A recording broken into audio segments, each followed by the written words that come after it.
This podcast is a production of Unfiltered Studios. If you would like to know more about joining Unfiltered Studios, please visit our website at unfpod.com for more information. Stuart Baird, Joel Silver. We could call this a tale of two suits, I think. What do clothes make the man here? What does this tell us about each of you? Stuart Baird, you're the relaxed, kind of laid-back I'm cheap. type? I just a gap. That's a it. gap. And Joel Silver, the man in the suit here. That mean organized, right? Attentive to business? The power tie? Does this bespeak the truth about you? Whatever you say, I'm with you. Pan to the shoes, you'll see the real man. Oh my goodness, indeed, really, seriously. Amazing. I'd like to imagine a time when the two of you were in a room together and you're discussing the concept of this film. And at one point, one says to the other, yeah, and there's got to be a scene where there's a crash landing and we destroy half an airport. I don't think. Did that ever happen? No. Not quite. We knew. Look, this is an entertainment. We want to entertain the audience. We want to surprise the audience. It seemed a great, wonderful idea that he lands the plane at his own airport, where he's learning to we've just seen him, or previous 2 hours before, seen him learning to fly. And it just happens that all his mates' planes happen to be lined up, as they would be. So. And it's a grandiose idea, and at some point you said, well, okay, now how do we put this into practice? Do you reach for a storyboard, a pen? Take me through the process of shooting a scene like that. Well, you have the idea, then you look at a model or a plan of what it would happen. So you and then construct a model? No, not necessarily. You look at this is the airport, this is where the planes would be, and then I do, with the storyboard artist, a series of storyboards, what I think would be interesting shots. And you're wondering how much it's going to cost? That's right. Always? That's right. Do we use models? We did use models Yes. for that, so that was all models. Amazingly lifelike. Yeah. Brilliantly shot by Peter Donan and the special effects department. Wonderful. All I did was to draw the storyboards. I happened to do it's just happening, and so it's. And that's all shot like at real time. So what you saw in the movie, and this is, you shouldn't remember these things because it's a magic sound dramatically, so to give it the size and scale of a real plane. Yeah. When you saw them shoot that, they went by real fast, and you didn't really see what we got until you look at it on the film, and it goes in slow motion, and it was very, very realistic. Now, as editor and producer and second unit director, I mean, I'm rolling the two of you all into one here in a way. High concept ideas, grandiose projects are typical of both of you.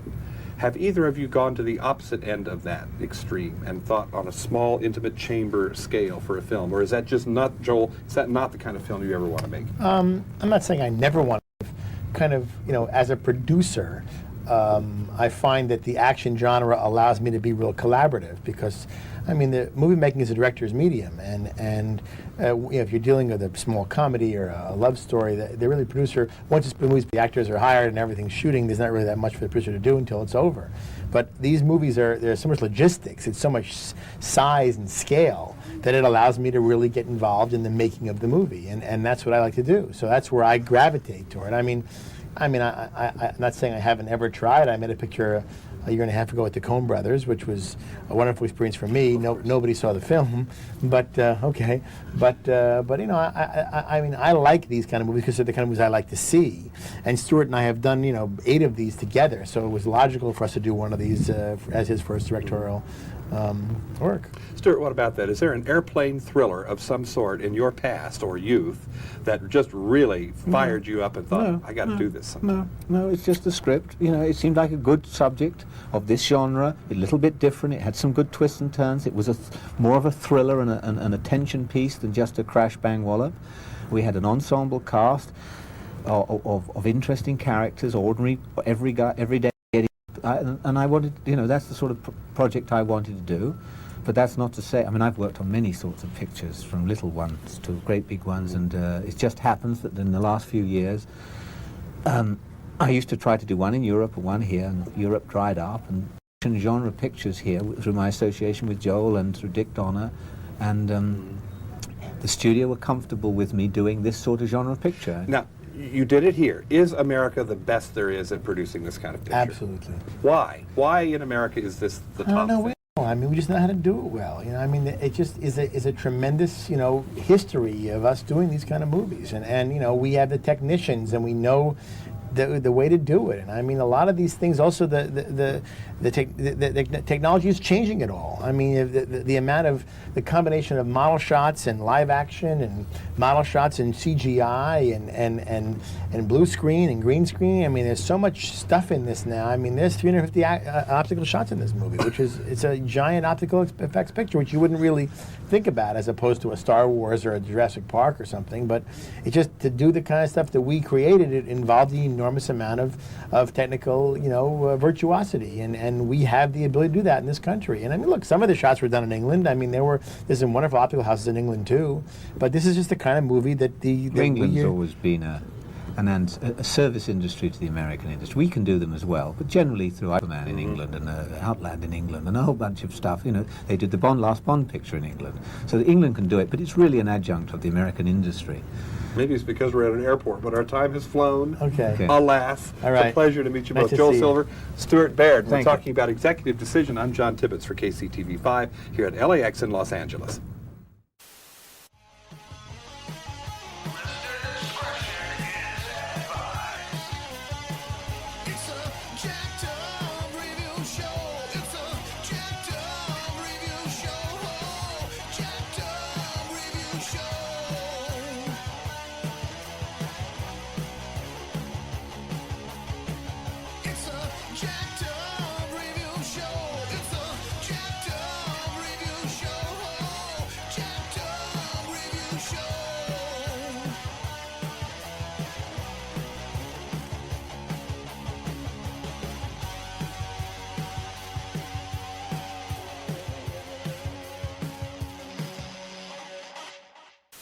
Welcoming to the show is Slice of Sci-Fi blogger and podcaster Summer Brooks. Hello. Hello. And master film connoisseur Ethan Weeks is also on the show.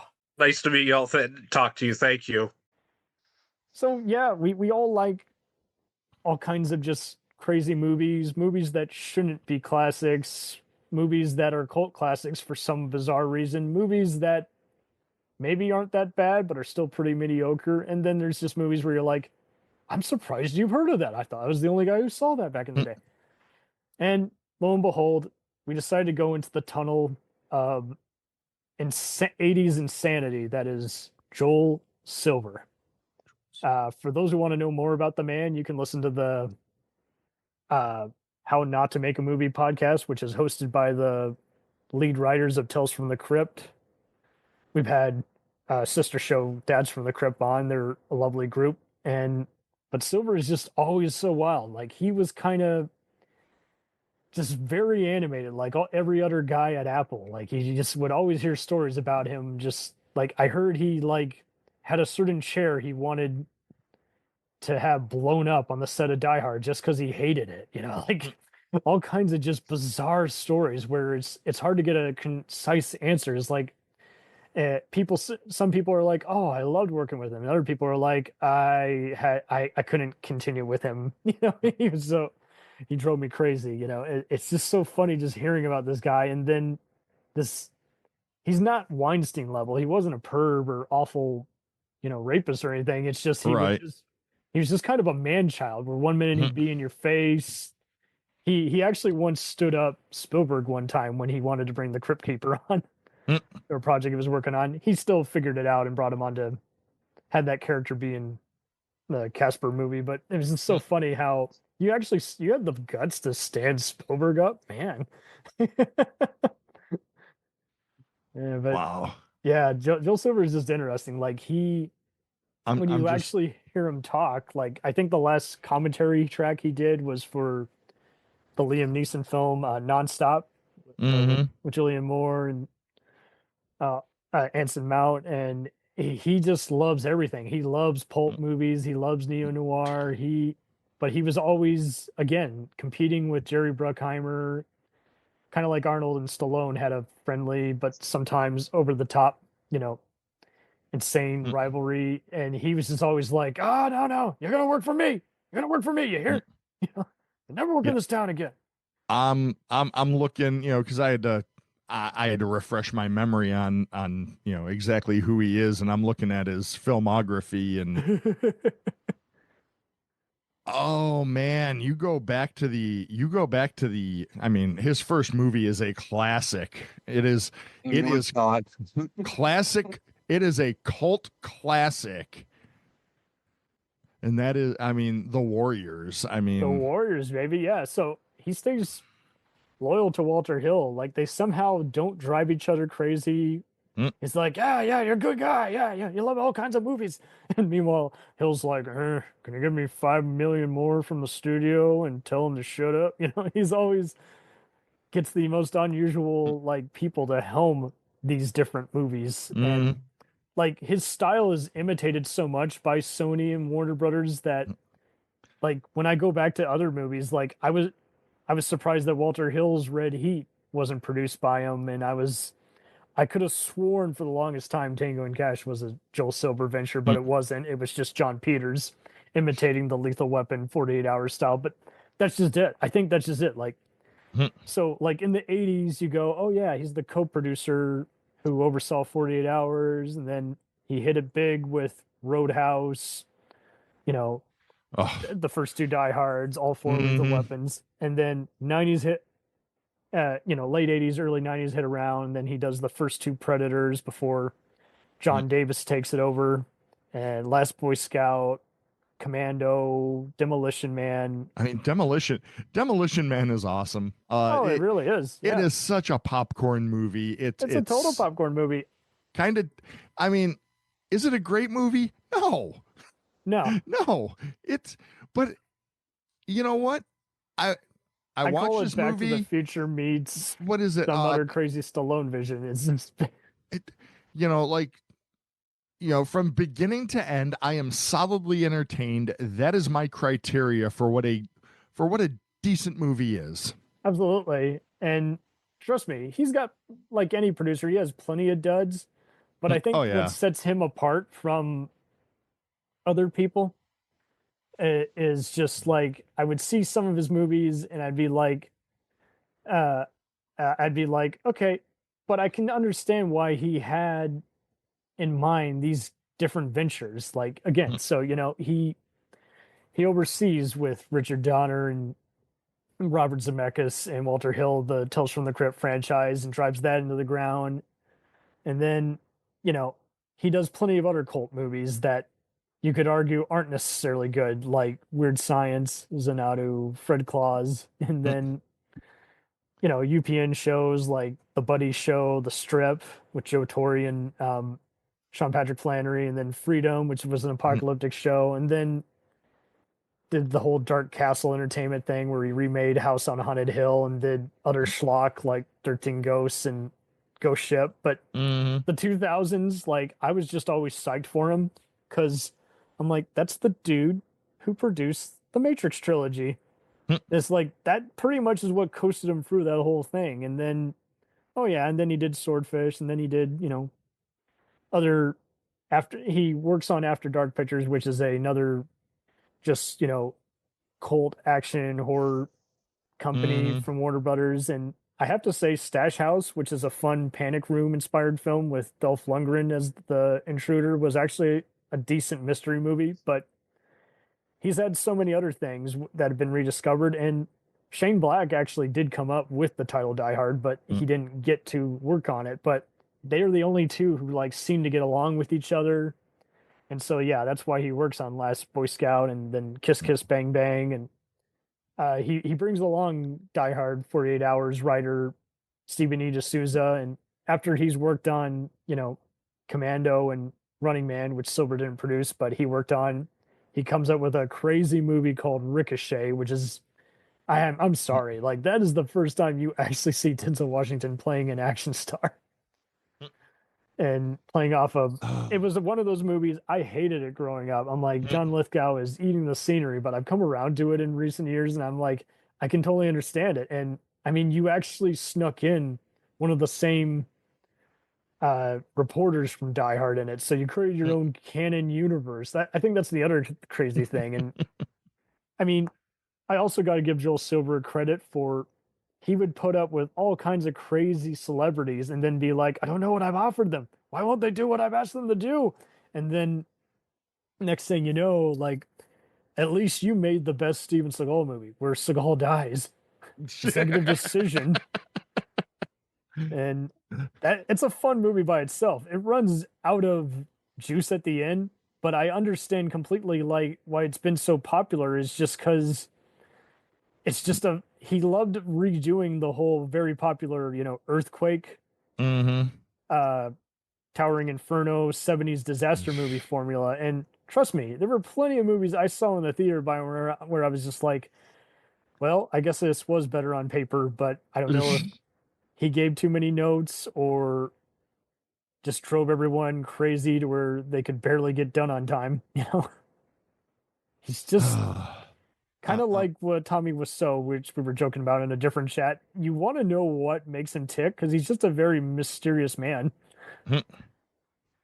Now, unlike Wiseau, I actually enjoy Silver in a legit way, but there are don't get me wrong, like plenty of producers. He produces Xanadu. Let's talk to let's let Oliver talk about Xanadu. My God. Don't you just love how Gene Kelly did a great dance number for that film, and then they didn't even film his feet, and that just set him off the deep end? And it's like to be in a movie with Oblivious Neutron Bomb and Electric Light Orchestra. I'd kill myself. So not a fan of those bands, but yeah, I'm not gonna lie, the music is not good, but it's kind of catchy bad, if that makes sense. No, it's awful. It does make sense. It's awful, but I'm like, I can't stop listening to it. Yeah, it sucks. It's like Oingo Boingo. Some of the things that he did were complete duds, as you mentioned. The Adventures of Ford Fairlane. Andrew Dice Clay, really. He was once quoted as saying, "I want an explosion the size of Cleveland."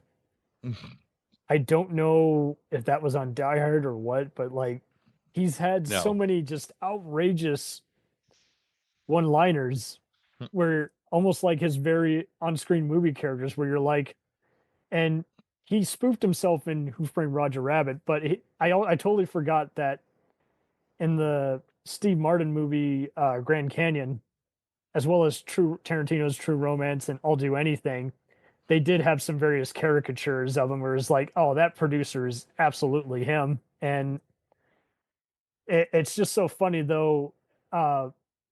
Did you know that the Tom Cruise character in Tropic Thunder is parodying producers like him? Yeah. And see, I always thought it was like a mixture of just him and the now canceled Sony producer Scott Rudin. And it's like, it's a bit of that, but apparently just the Diet Coke is the main Joel Silver reference. And the other stuff, like being loud and arguing in a pitch meeting, being passionate one minute and then a dickhead the next, actually came from Don Simpson, former Jerry Bruckheimer collaborator who was known for, doing drugs and inviting hookers over. So it's just so funny how it's also hysterical how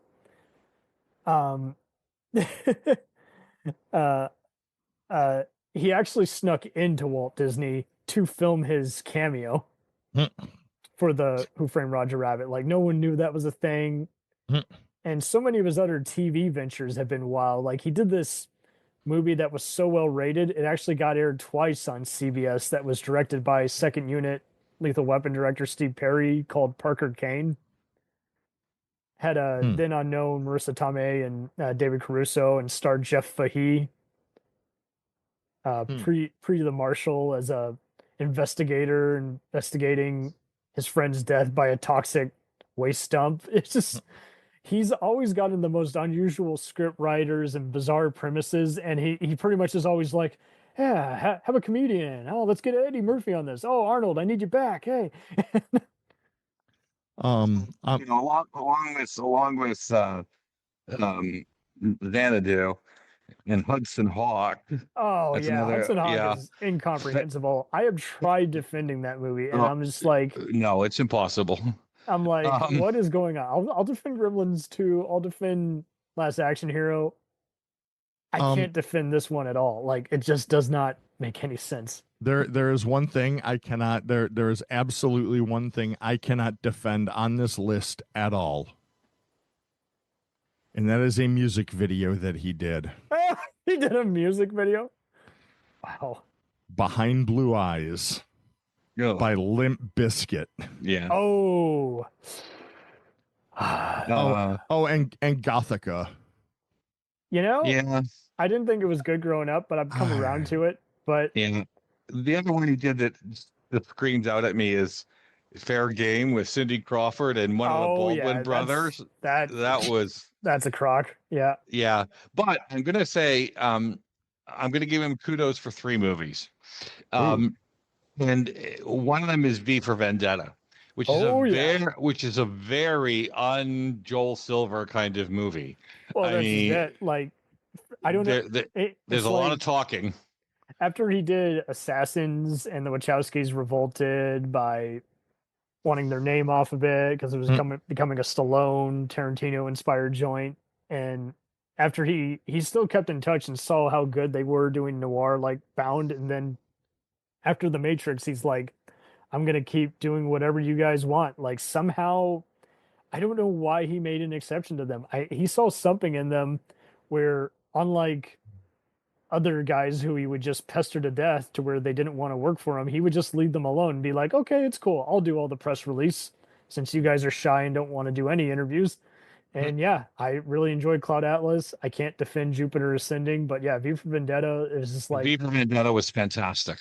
It's so much like the comic, and it's a good standalone 1984. And it's still, again, it's in line with their whole Matrix still, where just having an apocalyptic dystopia. And did you know he invented the ultimate Frisbee sport? No.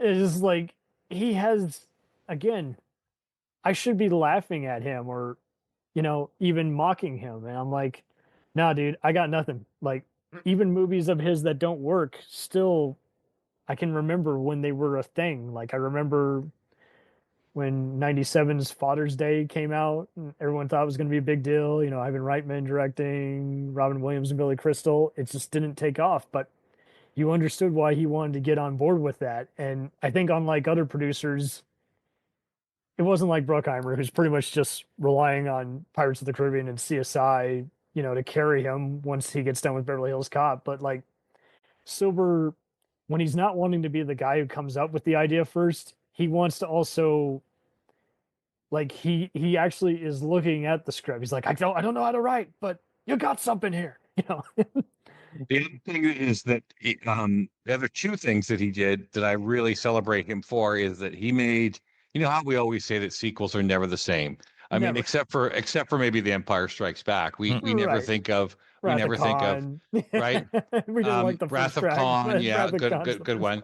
I'm sorry, but Lethal Weapon 2 was so much better than Lethal Weapon 1. Oh yeah, by yards. Good one. I will say this: I like Lethal Weapon. I think it's a solid movie, but no, Lethal Weapon 2 is miles above. Lethal Weapon 2 is just such an fun. insane fun movie. I mean, save for introducing Joe Pesci, but to be fair, he's the most tolerable there. But of his movies, I'm looking at the list now. I loved Commando. Talk about a cheeseball movie. Oh God! Well, and that's just it. Like Stephen D'Souza, some fun fact about that. So yeah, Silver, gets him on that thing. He's like, I need you to rewrite the script. It's just not working. We got to make the country more, ambiguous. And D'Souza, he's watching what everybody's doing. Video games, cartoons at that time, and he reworks the whole thing to where basically the guy who came up with it can only get a story credit, and he made it his own. And at one point, they're not sure if Arnold's going to sign on, and he like shouts into the phone. He's like, you need him on this. Otherwise, nothing in this movie works. It's a live action R-rated G.I. Joe, movie. And fun fact, it was the first, he also likes to take credit. D'Souza, he's over the top and everything, but I just love it. He knows what works with this bizarre genre of action, and he talked about how it's just like I'm going to come up with my own country. It's called Valverde, and we're going to do this and that, and we're going to make it be kind of a spy infiltrating guy, and just an excuse for him to do revenge. And he actually had to fax that into the copyright department. So he's like, yeah, I'm pretty sure I made the first script that you actually faxed in the 80s. No one was really doing that. And I'm in LA traffic. There's no way I'm going to register this in time. But by the way, Commando is also Alyssa Milano's second movie. Oh, it was the first. A movie called Old Enough, which I'm too afraid to click on it and find out what it's about.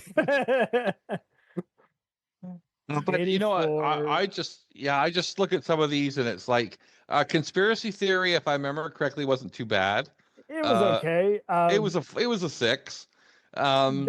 But there are some other disappointments. Like, I did see when he jumped on the whole Liam Neeson bandwagon, I did see Unknown, the 2011 thriller opening weekend with my grandparents, who are huge, Schindler's List fans, and they were like, "What the hell is this?" We were like, "What a generic, incomprehensible." It's like Memento meets, again, Neeson's taken alter ego, but I understood why he thought that sounded good on paper. And so I think that's just it. Like, Silver, when I see, don't get me wrong, he has duds, but I can see what he saw in it.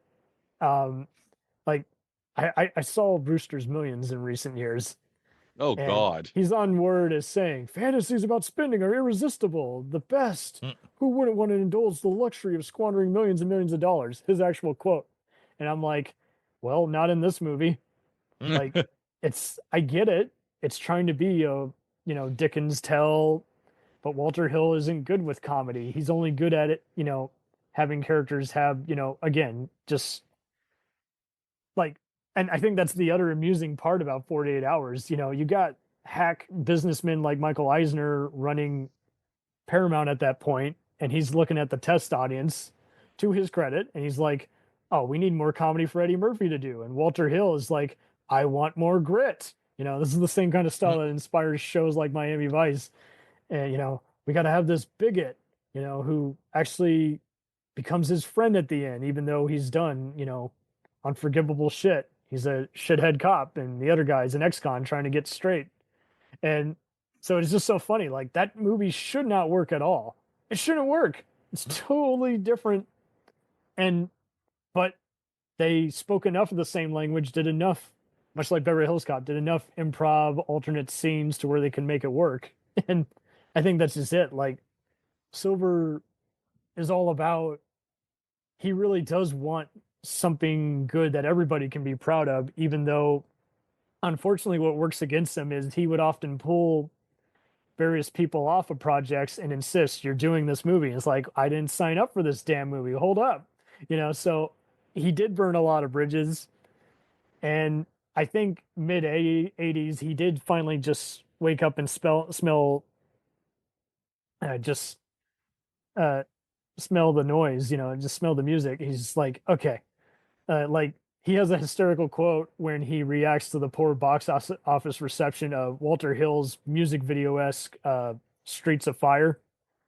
And, it's a total cult movie, makes no money. And his quote is, "Tonight is what it means to be dead." I didn't mind Streets of Fire. Yeah, no, I like it. Yeah. It's just so funny, though, but he takes it hard at first because he does. I think that's just it. Like, he's so used to being in control. Apparently, the Tales from the Crypt producers note how every time they went into his office, his desk was always towering above someone, and the chair he would put them in always made it look like he was towering over them. Like, so I think that's just it. He spent so much on being insecure and towering over everybody at first. He wasn't trying to be a bully, but he was always trying to do the whole I'm in command. Right. Being a dick at first in that scheme of things. He apparently attended the New York University Film School. And again, he grew up in South Orange in New Jersey, and then received a Hollywood Walk of Fame in '93. And I think the main issue, which is, aside from them getting tired of his material, and him resigning from Silver Pictures in 2019, his main deal was he spent so much of his money not only buying expensive mansions, but buying very expensive artwork and everything. And I think that's just it. Like, if he didn't like someone, or if they they came in even louder than him, he just was instantly like infuriated and felt like, oh, I gotta have a comeback. He's almost, I'm surprised he wasn't a rapper. Like, that's just kind of the gist I get from him. He has to have the last word, even if he's totally wrong. So it looks like I decided to look at the upcoming list, which has 8 items. It's a very complicated nature. Logan's Run. He's still trying to remake Logan's Run. Oh, wow. Did you Dirty hear Dozen. how he got removed from an Amazon movie? No. Yeah. Okay, so Yeah, Mark Wahlberg was working, and Jake Gyllenhaal were working on something called. He did a decent job on Superfly, which was a remake of throwback to Shaft type stuff. But yeah, he was working on a Donald E. Westlake, doing another version of his Parker noir character, and so yeah, one of these had a Mark Wahlberg attached, the other had Jake Gyllenhaal, and he apparently, 2 female executives found him very verbally abusive. Apparently, his best buddy Robert Downey Jr., who he reactivated with Kiss Kiss Bang Bang and a few other projects, apparently also exited the project quietly because he's like, hey man, we're friends, but I got to remove myself. So yeah, one was the awful Roadhouse remake. As a disclaimer, I have not seen it. I have no desire to see it because it's taking itself too seriously. The original worked because it was absurd. Okay, well, so there you go. It's a cult movie. The first one again, But see, I was entertained. But I would call that sleepwalked his way through that. Even then, I would call that an accidental success. No one knew what they had, and so I think that's just it. Like, that's just as bad as making a sequel to a Pitch Perfect movie. I'm like, I don't mean the franchise. I mean a movie that's just very well done. I'm like, why do that? You're not going to get any better. You've raised the bar way too high. But yeah, he was doing a Marky Mark movie called Play Dirty, and apparently. Yeah, the Amazon source, when they rejected him, they were like, he has fulfilled his obligations. Apparently, he was best friends with the infamous Private Eye Anthony Pellicano. He reported the parting of ways is amicable. He was not fired. There were just disagreements with creative concerns. You're like, what the fuck does that mean? And apparently, he was just having a disagreement on AI and CGI. And this was one of those, when I got so much into it and all this other stuff, I understand his disagreement, but knowing the history of Joel Silver, I have no doubt he did it in the most over-the-top way that just does not play anymore. It never should have played, but it's just one of those, you're just like, why? And I remember Doug Liman getting so pissed when he realized the Roadhouse movie was going straight to Amazon. I'm like, well, what did you expect? You're making it's a remake. A shit remake. And if the only good thing you can say is better fights, I'm like, I saw the trailer. I'm like, those are not good fights. Yes, I have not seen the movie, but I'm like, Roadhouse stood out because we liked how over the top it was and quotable. First of all, Patrick Swayze, Jake Gyllenhaal. Yeah, Gyllenhaal, you expect drama, while Swayze, you expect goofy, bizarre, weird stuff that only he can do. He's a dancer who happens. I don't like to put him in the same category, but much like Schwarzenegger, I don't call him an actor. I call him an entertainer because he's doing stuff only he can do. Same thing with Swayze. Like, only he can do, stuff like The Outsiders and Point Break. He's just a very unusual, angelic figure. Like, Ghost shouldn't have worked, but he made it work. somehow that movie worked, and I haven't watched it in ages. It still holds up. It still holds really? up. It's just very laid back. I think it was one of those movies where I think because we saw people over spoof it and hype it up, we didn't know what to expect. And I'm like, trust me, it is not a sinking ship of a movie like Titanic. It's not a movie where you tell all the girls, "Oh, shut up." A sinking ship of a movie like Titanic. I went there, man. I went there. There's been some other stuff that Silver produced that I totally forgot he was involved with, like the very bad horror movie The Apparition and Orphan and Rock and Rolla and The Book of Eli. But I haven't seen Book of Eli. So. I don't recommend it, but it's one of those, it's okay, but it did not hold up on reviews. And then when I found out the plot twist, I'm like, I hate this even more. Like, maybe it's because I'm an agnostic, but screw that. Yeah. But, I one of his last films he did with Shane Black was The Nice Guys. And once again, that's a movie others like, but I've slowly been coming around on. I get why people like it. It's just, it had an unusual style for me. And that's the one with Russell Crowe and Ryan Gosling as inspectors who keep getting their face punched in. And it was very complex. And so that, again, like, you can tell that Silver just loves all these just crime underworlds. And he did, didn't he work on, I think he did. He worked on, he worked on Bullet to the Head. The Hitman movie with Stallone. I have not seen that. It's by Walter Hill, and it was based on a comic, and I didn't mind it, but it's a 48 hours movie made for the Taken crowd. And my favorite Eddie Murphy is probably the Beverly Hills Cop series. Yeah, I mean, still classics. Joel Silver had nothing to do with those. Oh shit. Well, I was really blown away by the fourth one. I was like, I wouldn't have seen that in theaters, but that was a way better wrap up than the other two sequels. I was like, Axel's got it, baby.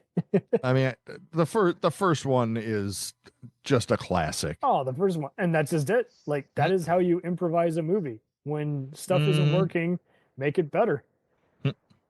I did mention Tales from the Crypt earlier, but I'm sorry. The very first one they did, or shall I say the only good Tales from the Crypt movie they did, Demon Knight.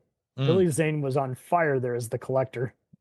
Yeah, I can't remember. I've seen it. It was very From Dusk Till Dawn-ish. It was just a fun takeover movie, but it plays way better than all the other stuff. Because again, Bordello is terrible, unwatchable, and then some of the other ones weren't very good. But it's like that one, I'm like, see, that could have been an episode of the show, but it was also just a fun time killer. And it was an all-star cast: Thomas Hayden Church, Jada Pinkett, Will Sadler. It's fun. But... we lost Joel Silver. I think we have. But that's okay. You know, it was a surprisingly good buddy action comedy. Was The Man with Sam Jackson. No, I was thinking The Nice Guys with Russell Crowe. That movie's hilarious. Ryan, what the heck? Gosling. It's okay. Ryan Gosling. I didn't know. I didn't know that Russell Crowe could be funny. Right. Russell Crowe's always funny. That scene, the elevator scene, is probably by far one of my favorite scenes in a buddy comedy movie. They're just going up, and they open the door, and they just see people dying left and right. And they both look at each other like, "Nope, fuck that," and they go back down. We'll return after these messages. If you like small-town mystery, crazy news, and wild history, then the Florida Men on Florida Man podcast is for you. Each week, Josh Mills and Wayne McCarty bring you the absolute best Florida has to offer. So if you're looking for a show that's safe for the family, but funny enough to help you escape everyday life, then listen to the Florida Men on Florida Man Podcast. That's Florida Men, plural, on Florida Man Podcast. Do you ever find yourself thinking about who would win in a fight between Goku and Superman? Hi, I'm James Gavsey, and on the Who Would Win show, me and my co-host Ray ignore anything important happening in the outside world and debate fictional battles between characters from comics, movies, and video games. We got a new show every week, and almost always am I the winner. Yeah, not true, Ray. In the past, we've discussed such matches as Captain America versus Darth Vader, Solid Snake versus the Iron Giant, classic matchups like RoboCop versus Terminator, and even the Muppets versus Sesame Street. That one was crazy. So if you're a fan of geek culture and love a spirited debate, check out the Who Would Win show wherever you get your podcasts, or check us out at whowouldwinshow.com. It is so funny how Warner Brothers, I had no idea that they had so many flops and they made up it's like they would make it up on HBO and it's like, well, they're apparently still in the red. And it's so funny how they got tired of Joel Silver after a while. And now Joel Silver's just kind of does whatever he wants in between buying expensive artwork. I want to know why he got banned off. Supposedly he was banned off the lots of 20th Century Fox and Paramount Studios. Yeah. That's an accomplishment. It's like he told his limo driver to drive through like the gating terminal or something and then called the guy a fucking Jew head or something. I'm like, oh my God.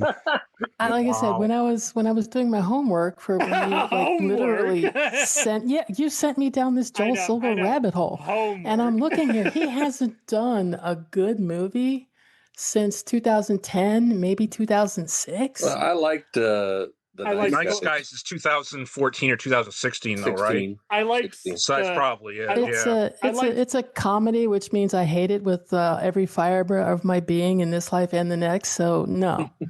Did you like Cloud Atlas, the Wachowski's later stuff? No. I didn't. Sorry. Okay, I stand corrected. Joel Silver did the TV series Moonlight, and that was an awesome show. So was a good show. The vampire private investigator series. Yeah. It was on CBS. You were thinking the Bruce Willis show. Yeah, Sybil Shepherd. Yes, he did. Yep. Yes. Okay. Yeah. My sister was a big fan of that show. Yeah. I love that show. But Tom, you had some fanfare for Superfly remake.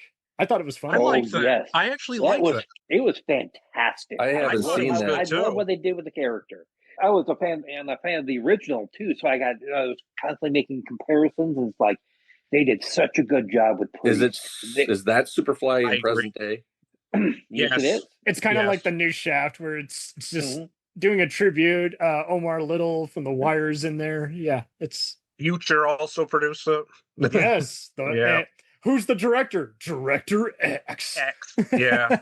So that was for Sony. So he did a lot of stuff for Universal and Sony when Warner Brothers got tired of him. If you guys haven't seen the movie Parker Kane, that was such a popular CBS movie. I liked that. They kept re-showing it. Basically, he let the second unit director of the Lethal Weapon quadrilogy direct that. Everybody is in it. Jeffy is private investigator Parker Kane, starring a then unknown Marissa Tomei, Gail O'Grady. David Caruso is the friend who gets shotgunned at the beginning. These TV movies, I hadn't heard of any of these. Weird World? That's a fun one, too. Seen it. Apparently, there was a lot of behind-the-scene disputes on the budgets, and they got in trouble with SAG or something, so then they just said, okay, whatever we got, just put it in the can. But it's by William Malone, who did a lot of House on Haunted Hill remake for Joel Silver. Yep, so he was still doing Tales from the Crypts type stuff for him, so he decided, let's do this TV pilot. And it's a cool performance by Edward Woodward of The Equalizer. I'm sorry, we're getting all geeky, but it's so fun. He was compared to Joel Silver, went to the set, and they compared him to the Tasmanian Devil. He threw such a temper. So Edward Woodward's in Weird World. You got me wanting to watch it now. Yeah, you can find it. It's all right. It's on YouTube. Yes, is it? YouTube used to be. I think you can find it on Tubi as well. And yeah, it's. But yeah, Find Me, Bet Your Life. I want to see that so bad. It's a lot of fun. God. But I do have to say, I have had mixed impressions on it, watching it all these years. But ultimately, I do think it's a fun movie with some stupid shit in it, and that is Swordfish. I do legit like John. Yes. Swordfish is good. Well, I like Halle Berry in it. I knew you were going to go for the sleazy side, but I mean, I guess who gave her the paycheck to go nude in that? Silver. Joel Silver. But see, well, I do like her.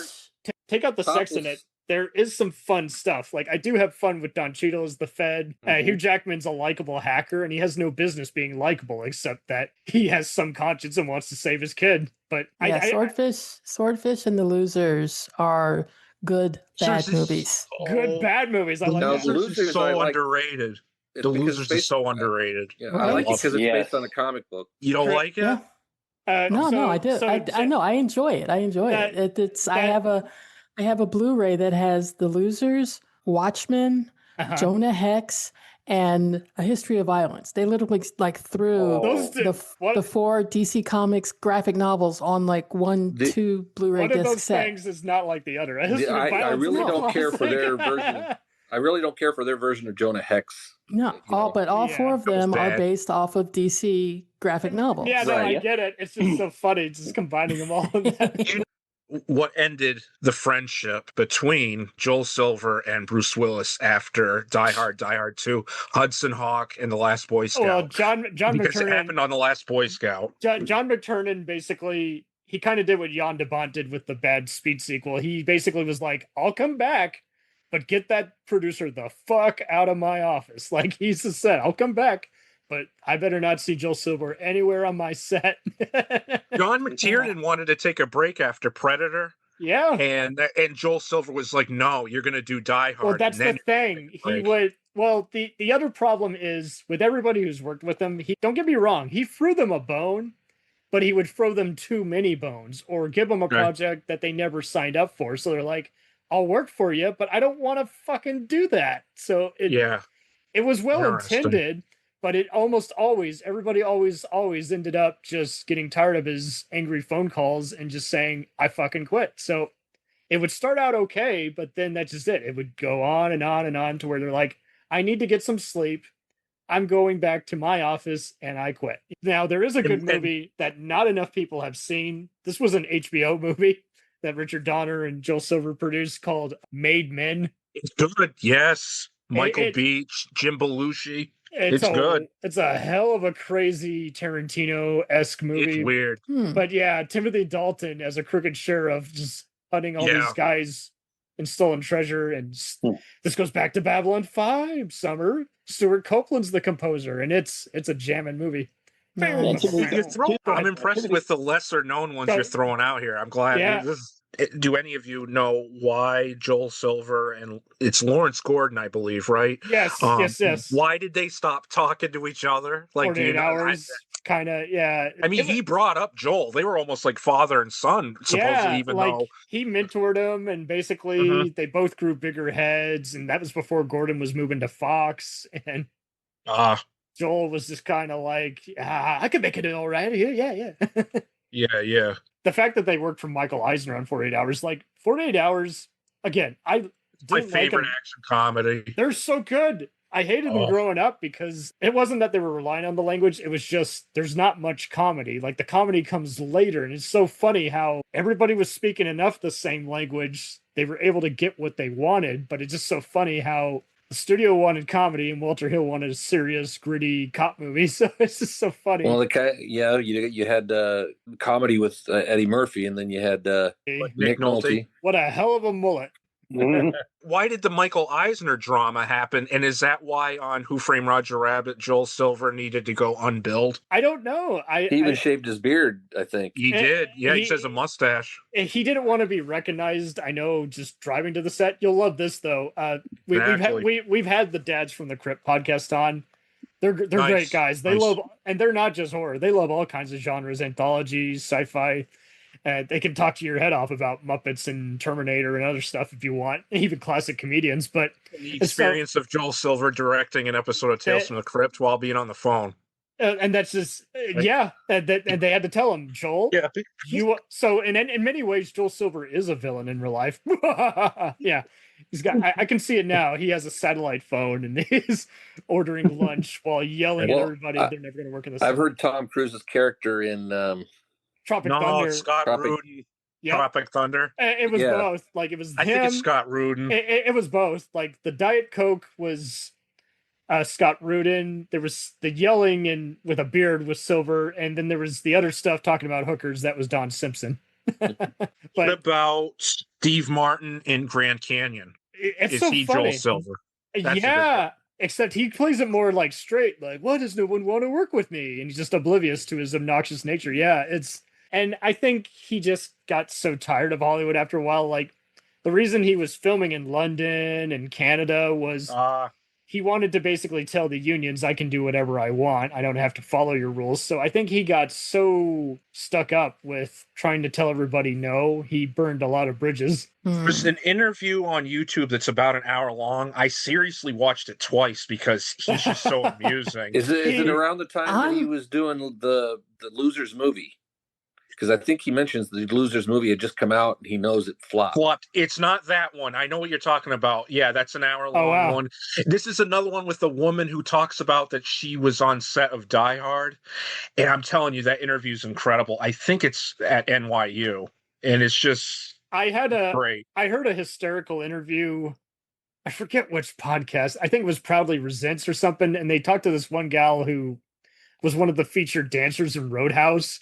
And she said, no one could tell each other apart from actual streetwalkers, from actual dancers and strippers. Yeesh. Even with the guys, you couldn't tell if they were gigolos or if they were stuntmen. It's just, that's how rowdy a set it was. People had a good sense of humor and everything, but they're like, yeah, there's a lot of shit that would not fly today. I don't think it got to the point of Me Too, but you just got a sense that everyone was sleeping with each other, which still isn't really what you want to have when you're going to work every day. Okay, now I'm curious because there was a comedy, a half-hour comedy on Fox. It only comedy you like? I no, you have no idea. This show was called Action. It starred Jay Moore, Buddy Hackett on broadcast television. Are you kidding me? I saw part of that. Douglas was in it too. Yeah, Ileana Douglas. I'm like, you guys are describing. I'm like, this was Peter Dragon. Joel Silver was Peter Dragon. Supposedly, they wanted Oliver Platt to play the lead, but then that didn't happen. And then Jay Moore. I've only seen clips of it. It is funny from what I've seen. It is great. Oh, it's so irreverent, right? Jay Moore went to go talk to Joel Silver. And Jay Moore goes, no, I have a movie career going. I have, I have Jerry Maguire. And then Joel Silver responds by yelling, who are you, Parker fucking Posey? It's just nuts. I'm curious, where was this action? Because I've heard about that. It was on Fox in 1999. It's on DVD. And it was on DVD. My DVD got, I think somebody stole it from me. No! One of my so-called former friends. I'm like, it's on my shelf one day, and then like 2 weeks later, I'm like, where is it? You'll love this. I have a funny story about that. So, yeah, Joel Silver did produce that. 5 episodes went on air, but it was a production between Sony TV and Christopher Thompson Productions. But so funny. Adam Rifkin, that's right, the same B movie filmmaker who co-wrote behind Detroit Rock City, wrote Small Soldiers. Plenty of other lowbrow, self-aware, stupid B movies. He was watching TV one day and he noticed one of the fictional directors was named Adam Rifkin. And so he calls the producer and says, hey, this is Adam Rifkin. And you're like, the real Adam Rifkin? Is like, nah, what I mean is the character you made up. But no, if you want me to direct, I'll direct for real. And then he never got a clear answer. Did you actually know who I was? It's like, or if it was coincidence, but it's like, I'll gladly direct your show. I do comedy all the time. I love when Peter Dragon goes into the restaurant and you don't see him, but they're just like, Peter Dragon's like, is my table ready? And the host goes, no, over there is Joel Silver. He just had something come out called The Matrix. It did very yes. No one knows what the hell then Peter the Matrix Dragon is. goes, yeah, but he also did fucking Xanadu. It's like, damn. Somebody had Well, to at do least it. it wasn't the Apple.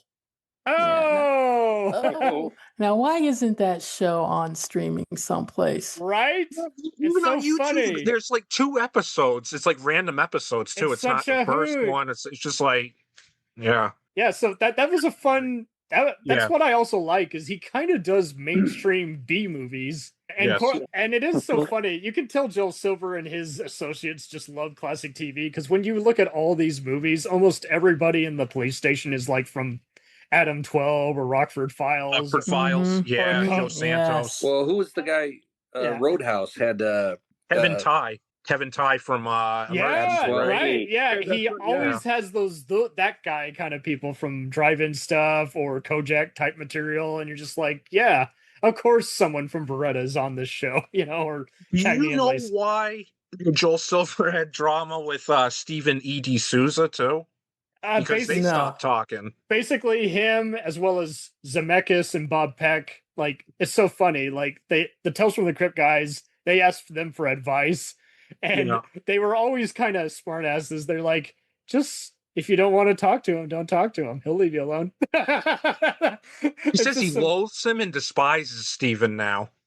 Despises him, and I'm it's sure like, oh, he why? does. Yeah. I'm sure Steven, knowing what a bright man he is, I really do legit admire that motherfucker. He has mastered it. He has done video games. I mean, you came up with Dinosaurs and Cadillacs as both a cartoon and a video game. That's awesome. But like, he even met Elon Musk years before he was the terror that he was, and he was like, I'm still waiting on my Tesla from that motherfucker. But would just talk about just how he would do studio pitching and fax scripts and everything before that was cool to do. And I'm sure he got to the point where he's like, Joel, it's going to cost you. I'm not working for free anymore. But that's the other thing too. It's so funny. Joel Silver notoriously would say, "Oh, they're all crazy," but would refuse to look in the mirror half the time at his own ego. He got so tired of everyone's vanity and getting them expensive trailers, but he also just made very bad deals. It's like, you just promised them the world, so now no wonder they're misbehaving. I mean, yeah, what happened? Because you have Roma. No, I was going to say, you have Rome, You Must Die, Exit Wounds, Cradle to the Grave. I'm like, why are these movies so subpar? I like Romeo Must Die. I like Exit Wounds, but I hate Cradle to the Grave. Yeah, I fucking hate that. Did they look like maybe a lower budget? No, they had a big budget, but it was just too many cooks in the kitchen. I mean, DMX was awesome, but yet he was just by that point, he's just regurgitating like all his Lethal Weapon and Commando stuff to where it's just like, this is stupid. And at that point, he's making not only just every movie just look and sound like his typical movies, but then he's insisting that he overwork and make it all look like his Matrix movies. It's like, no. It doesn't all have to look like the Matrix. This is the real world that you're making it set in. His worst one, in my opinion, it was straight to DVD. I think it's called The Hills Run Red. It's his worst movie. Really? It's terrible. Really? Have you seen it? I haven't seen that one. I didn't mind it. Oh, it's so bad. And William Sadler's in it, so you got the teaming up of Die Hard 2 and Demon Knight again, but it's so bad. A horror movie. Yeah. I think it was like 2009. 2009, I think. Yeah. That's I'm just thinking to myself, the Joel Silver films we haven't mentioned, just to kind of. Oh dear. We didn't mention Collide, which I actually liked. We had with Nicholas Cole and Felicity Jones, right? Oh God. And I liked it. I couldn't watch it. It was basically a very bad disconnect all the bombs of the city, evil Anthony Hopkins. It just looked so schlocky. I couldn't. We didn't mention Assassins. Yeah, Assassins is fun. Assassins and The Specialist need to be like a double feature. They do. This. But can we talk about V for Vendetta? Yes. And the Wachowskis? I did think. Just really fast before I go. But so Speed Racer. No. They went. The Wachowskis went from V for Vendetta. I'm like, okay, you guys redeemed yourself from the crap fest that was Matrix 2 and 3, and then we do Speed Racer, and I'm like, you guys fucked it up again. How could you do V for Vendetta? I did like it, but it was great. It was more watered down than the comic. I thought it was pretty close to the comic. They just took out one or two subplots, but I dug the villain in that because it's much like the comic. It's very 1984. It's but I just thought it was hilarious that we went from V for Vendetta to whatever that was that Speed Racer was. I'm like, how did you guys do that? Richie Rich. Oh my God. That's a bad one. Joel Silver produced that? He did. Wow. Oh boy. Macaulay Culkin. in there. Yep. I remember seeing that on TV, and like we were seeing that as a whole family, and you're like, does any of us want to watch this kid whine for the next 2 hours? Fair game. I used to love the William Baldwin, Cindy Crawford. I'm sure it works better as a comic because it's meant to be funny, and yet as a movie, it's more sitcom level. But it's oh my God. I love the theory that Casper the Ghost is Richie Rich after he dies. That's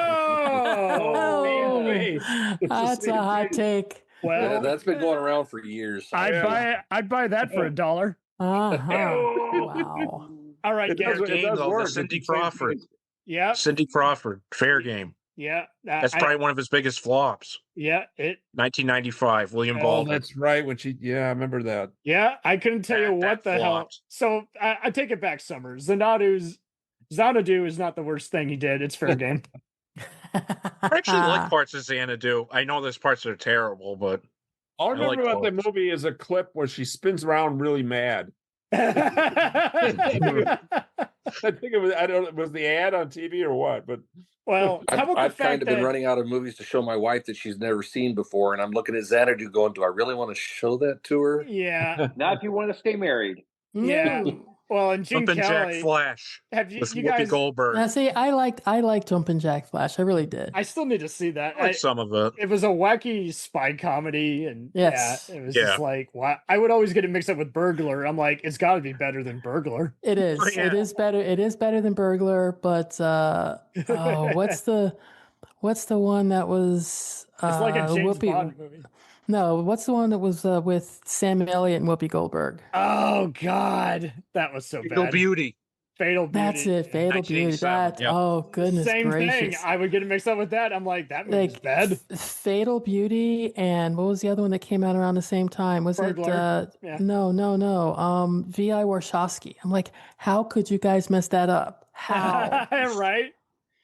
They literally got everything, even the kitchen sink, and you still moved it up. I like Jumping Jack Flash because the entire scene where she's trying to figure out the lyrics to the song, she's like, it's like, Nick, come on, speak English. Speak English. Oh my God. What's the one where she's a nun? I can't remember the name. Sister Act. Sister Act. What is it? Sister Act. Well, Sister Act. 1 and 2. Now imagine those are fun. I like those. They're claiming they want to do a remake of it. I'm like, no, you keep your hands off the Lord and Savior. I didn't like the second one though. I didn't like the second one. Nah. Now imagine if they did an action comedy version of Sister Act. That'd be... No. I don't think it's the second one, but yeah.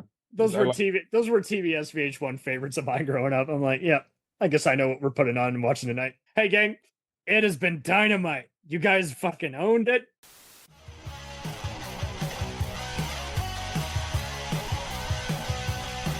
Follow us on the web on Facebook, Twitter, and Instagram. The podcast is available on Podbean, Spotify, iHeartRadio, Anchor, Apple, and anywhere else podcasts are available. Feel free to review our show and leave comments on any of those sites. Thanks a million for listening. It's a jacked up